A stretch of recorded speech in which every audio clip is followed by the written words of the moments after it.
Hello student, स्वागत है आपका आपके अपने channel student study with Satya में। दोस्तों, आज मैं आपको कक्षा 10 के लिए हिंदी का एक बहुत महत्वपूर्ण वीडियो लेके आया हूं, जो बोर्ड परीक्षा 2023 के लिए बहुत ज़्यादा इम्पोर्टेंट है। मैं आपको कक्षा 10 की हिंदी का कुछ इम्पोर्टेंट क्वेश्चन बताने वाला हूं। चलिए शुरू करते हैं आज का दोस्तों। ये वीडियो है हिंदी का कक्षा 10 के लिए और बोर्ड परीक्षा 2023 के लिए 100% यही आएगा, ये लिखा है। तो इसका मतलब ये जो मैं बता रहा हूँ कि 100% यही आएगा, तो यही क्वेश्चन आने वाले हैं आपके एग्जाम में। और कितने नंबर के आएंगे ये मैं सारे बताऊंगा, कौन सा नंबर पे कौन सा क्वेश्चन आने वाला है। चलिए देखिए, पहला क्वेश्चन जो है हमारा प्रश्न नंबर 1 आएगा आपका, हिंदी गद्य के विकास का परिचय। मतलब हिंदी गद्य साहित्य का जो हमारा इतिहास होगा उसके प्रश्न पूछे जाएंगे। और हमें सारे क्वेश्चन एक एक नंबर के होंगे, वो भी ऑप्शन वाइज क्वेश्चन होंगे। एक क्वेश्चन के 4 आंसर दिए होंगे, उसमें से हमें आपको टिक करना है कि कौन सा आंसर इसका राइट आंसर होगा। और एक एक नंबर के सारे पूछे जाएंगे। ठीक है, प्रश्न नंबर 2 होगा हमारा, हिंदी पद्य के विकास का परिचय। मतलब हिंदी पद्य साहित्य का इतिहास के वजह से क्वेश्चन पूछे जाएंगे। और एक क्वेश्चन 2 नंबर का होगा, पहला क्वेश्चन, दूसरा भी क्वेश्चन 2 नंबर का होगा, तीसरा क्वेश्चन हमारा 1 नंबर का होगा। इससे भी हमारे क्या 5 नंबर के क्वेश्चन पूछे जाएंगे। दोस्तों, यही क्वेश्चन आने वाला है। क्वेश्चन नंबर 3 पे आएगा हमारा, गद्यांश के रेखांकित अंशों की व्याख्या कीजिए। मतलब जो हमारा गद्य साहित्य गद्य का चैप्टर होते हैं जिसमें लेसन पढ़ाए जाते हैं, उस लेसन में हमारा एक क्वेश्चन आएगा। उसमें 2 क्वेश्चन होंगे, उसमें से हमें एक करना होगा। और रेखांक उसमें पैसेज लिखा होगा, उसमें कुछ लाइनें करी होंगी, कुछ लिखा हुआ होगा, उसके लाइन में ऐसे अंडरलाइन करा होगा। उनकी हमें क्या करना है, व्याख्या करनी है और संदर्भ भी लिखना है। ठीक है, संदर्भ लिखना है और व्याख्या भी करनी है। और कुछ क्वेश्चन भी उसके पूछे जाते हैं उसी में से, तो क्वेश्चन भी करना है। तो पहला क्वेश्चन तो संदर्भ जो होगा हमारा 2 नंबर का आएगा, व्याख्या होगी वो 2 नंबर का करनी होगी। और जो हमारे प्रश्न उत्तर होंगे वो भी हमें उनका नंबर देना हो, उसका भी 2 नंबर आने वाला है। ठीक है, 2 नंबर, इसमें 3 क्वेश्चन ही पूछे जाएंगे, वो आपको करने होंगे। क्वेश्चन नंबर हमारा 4 है, लिखा पद्यांशों की संदर्भ व्याख्या एवं काव्य सौंदर्य। जो पद्यांश होते हैं जैसे कबीर दास के दोहे, रहीम दास के, तुलसीदास के, ये दोहे वगैरह होते हैं, वो आते हैं पद में। ठीक है, जो काव्य बोलते हैं जैसे, वो दोहे का हमें क्या करना पड़ेगा, इस व्याख्या करनी पड़ेगी और हमें संदर्भ भी लिखना पड़ेगा। ठीक है, और संदर्भ का हमारा 1 नंबर का संदर्भ होगा और व्याख्या होगी हमारी 4 नंबर की। और उसमें काव्य सौंदर्य भी लिखना होगा, वो होगा हमारा 1 नंबर का। काव्य सौंदर्य का मतलब है इसमें हमें बताना होगा उस जो श्लोक लिखा, दोहा लिखा है, या फिर कोई कुछ लिखा है चौपाई दोहा, तो उसमें बताना कि कौन सा रस यूज किया गया है, कौन सा अलंकार यूज किया प्रयोग किया गया है, वो सारा बताना होता है हमारा काव्य सौंदर्य में। ठीक है, तो अगला क्वेश्चन 5वें नंबर पे क्वेश्चन जो आएगा, 5वें नंबर पे आएगा हमारा, लेखक तथा कवियों का जीवन परिचय। लेखक और कवि दोनों का जीवन परिचय आएगा। 3 आएंगे लेखक के और 3 ही आएंगे कवि के। ठीक है, लेखक होते हैं हमारे गद्य वाले और कवि होते हैं हमारे पद्य वाले। ठीक है, तो इनके सभी में से 3 लेखक इस गद्य में से आएंगे, 3 कवि आएंगे पद्य में से। ठीक है, तो हमें 3 में से एक एक जीवन परिचय लिखना होगा। लेखक में से एक का लिखना होगा और कवियों में से भी एक का लिखना होगा। तो एक जीवन परिचय हमारा 3 नंबर का पूछा जाएगा। तो 3 3 नंबर के 2 हो गए, एक कवि लेखक का, एक हो गया कवि का, 2 हो गए। तो उम्मीद करते हैं आपको ये वीडियो पसंद आ रहा होगा। और दोस्तों, इनके आंसर जो है मैं आपको इस वीडियो के बाद में आपको इसी चैनल पे आपको करा दिए जाएंगे। ठीक है, जिससे आप अच्छी सी तैयारी कर सकते हैं। चलिए, क्वेश्चन नंबर हमारा 6 पे आएगा, क्वेश्चन नंबर 6 पे आएगा, संस्कृत गद्यांश तथा पद्यांश का संदर्भ सहित अनुवाद। मतलब जो है हमारा पाठ होंगे, कुछ लिखे हुए लेसन होंगे, उनकी हमें संस्कृत दी होगी, उनके हमें क्या करना होगा, अर्थ लिखना होगा। या फिर एक श्लोक लिखा होगा, उसका हमें वो पद्यांश मतलब श्लोक का हमें क्या करना है, एक संदर्भ लिखना है और अनुवाद करना है उसका हिंदी में। संदर्भ के लिए हमारा 1 नंबर होगा, अनुवाद करेंगे उसका तो अनुवाद के लिए 3 नंबर होगा। चाहे हम संस्कृत के गद्य का करें या फिर हमें पद्य का करें, मतलब श्लोक का अर्थ लिखें या फिर किसी चैप्टर का जो संस्कृत आएगी उसका अर्थ लिखें, अनुवाद करें, तब भी हमें नंबर उतने ही मिलने वाले हैं। तो चलिए, क्वेश्चन नंबर 7 पे आएगा हमारा, पाठ्य पुस्तक से श्लोक एवं संस्कृत प्रश्न उत्तर। तो देखो, 7 नंबर पे 2 क्वेश्चन आएंगे हमारे। पहला आएगा, पाठ्य पुस्तक से एक श्लोक लिखना है, जो हमारा 2 नंबर का पूछा जाएगा श्लोक एक। और दूसरे इसके का में आएगा श्लोक, और खा में आएगा 7 के खा में आएगा प्रश्न उत्तर। संस्कृत के हमसे कुछ क्वेश्चन पूछे जाएंगे, 4 या 5 क्वेश्चन होंगे, उसमें से हमें सिर्फ 2 क्वेश्चन करना है। ये मैं सारी चीजें जो मैं करार बता रहा हूँ अभी, मैं इनके सभी को एक एक करके इसके वीडियो बनाऊंगा, मैं आपको इसी चैनल पे डालता रहूंगा। और ऐसी वीडियो देखने के लिए हमारे चैनल को सब्सक्राइब कर लें और बेल आइकन को ऑन कर लें। जिससे हमारी आने वाली सभी वीडियो का नोटिफिकेशन आपको सबसे पहले मिल सके। वीडियो अच्छी लगे तो वीडियो को लाइक करें। क्वेश्चन नंबर 8 के सेकंड पे आएगा खा पर नंबर पे छंद। छंद में आएगा सोरठा या रोला, दोनों में से हमें पढ़ना होता है, सोरठा या रोला, दो ही है हमारे में छंद, सोरठा और रोला, दोहा और कुंडली वगैरह नहीं पढ़ना है, सोरठा और रोला ही पढ़ना है। इनमें से एक क्वेश्चन पूछा जाएगा, 2 नंबर का पूछा जाता है, ठीक है, इसे भी आप याद कर सकते हैं।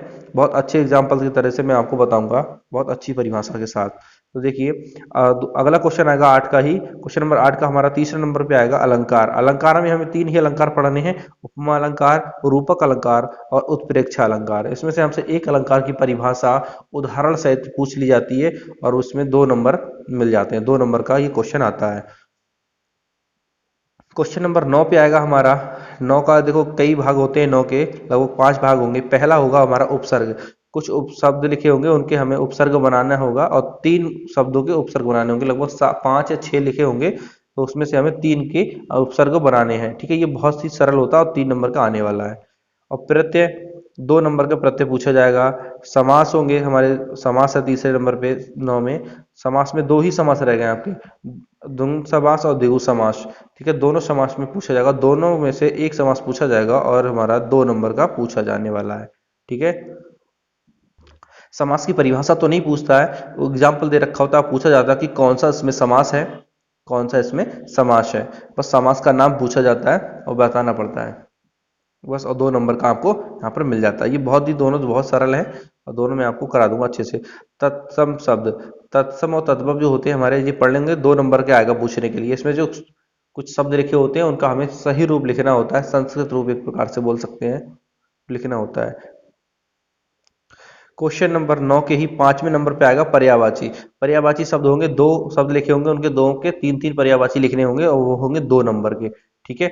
2 नंबर का पूछा जाएगा। तो देखिए क्वेश्चन नंबर 9 हमारा आएगा, 3 नंबर का उपसर्ग आएगा, 2 नंबर का प्रत्यय आएगा, समास 2 नंबर के आएंगे, तत्वम शब्द आएंगे हमारे 2 नंबर के, और पर्यायवाची शब्द आएंगे हमारे 2 नंबर के। तो ये हो जाता है हमारा, क्वेश्चन नंबर 9 से आएगा। देखिए क्वेश्चन नंबर 10 में क्या आने वाला है, क्वेश्चन नंबर 10 में आएगा हमारा संधि, और संधि में सिर्फ हमें एक ही संधि पढ़नी है, एण संधि। एण संधि पूछा जाएगा और 2 ही नंबर का आएगा।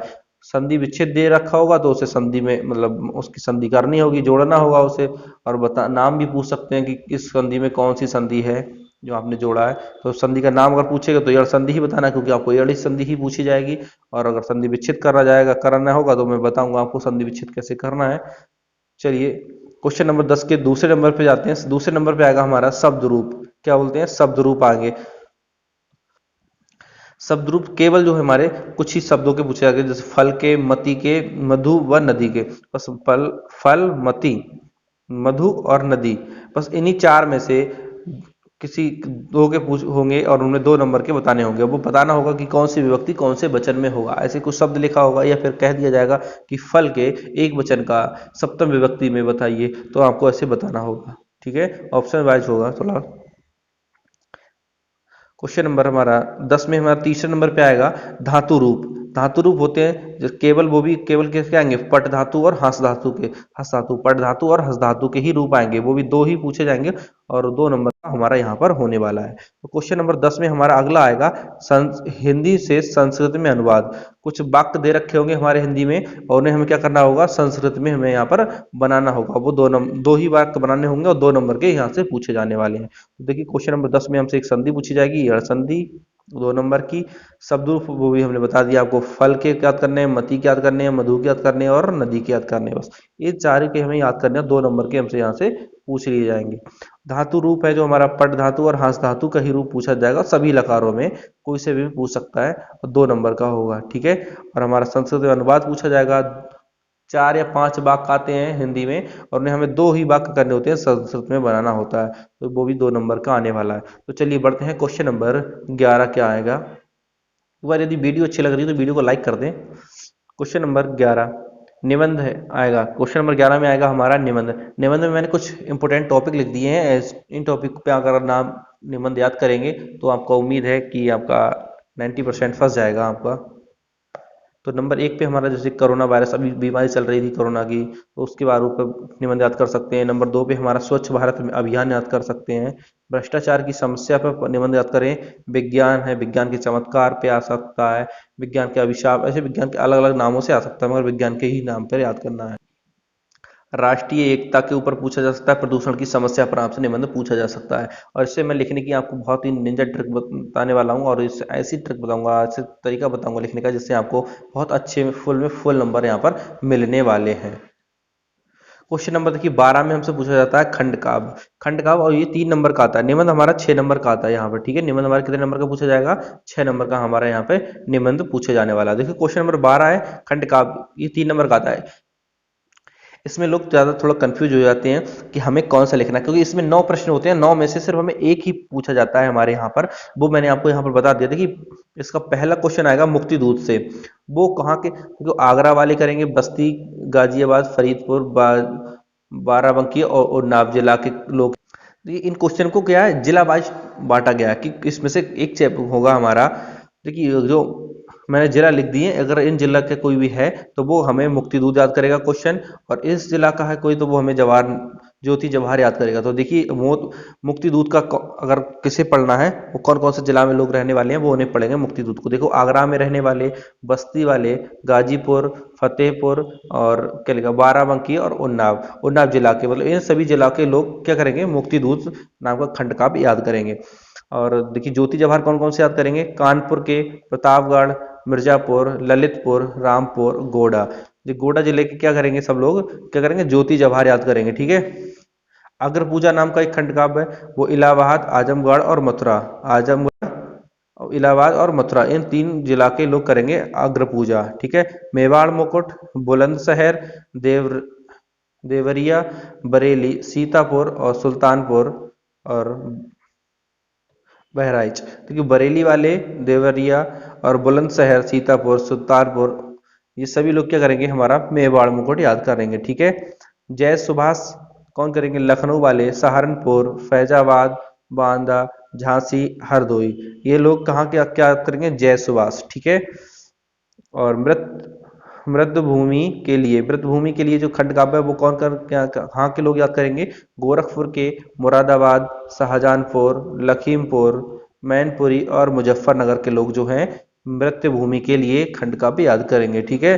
और कर्ण जो है, कर्ण हमारा खंड काव्य होगा वो अलीगढ़, जौनपुर, बलिया, हमीरपुर और एटा। एटा जिले के अलीगढ़, जौनपुर, बलिया, जिस सभी के कहाँ के याद करेंगे, कर्ण नाम का खंड खंड का भी याद करेंगे। आपके टेस्ट पेपर में सभी में दे रखा होगा, ठीक है। और कर्णवीर जो है लिखा हुआ, कर्णवीर भरत जो कहाँ के लोग याद करेंगे, मेरठ के, फर्रुखाबाद, पीलीभीत, रायबरेली। मेरठ, फर्रुखाबाद, पीलीभीत और रायबरेली। देखिए रायबरेली में कर्णवीर भरत, और हमारा जो बरेली में वो है मेवाड़ मुकुट, ठीक है। एक तुमुल नाम का जो खंड काव्य है वो वाराणसी, इटावा, बिजनौर, जौन, जालौन, अल्मोड़ा और बदायूं के लोग क्या करेंगे, तुमुल नाम का एक खंड काव्य है वो याद करेंगे। इसमें से देखो क्वेश्चन नंबर 12 में हमारे देखो पूरे के पूरे 9 क्वेश्चन पूछे जाएंगे, और क्वेश्चन नंबर 9 में से सब जो जहां जिस जिला का होगा वो उसी जिला वाला क्वेश्चन को करेगा। तो देखिए अगर हम बरेली के हैं तो बरेली का जो है मेवाड़ मुकुट होगा, मेवाड़ मुकुट है बरेली का, ठीक है।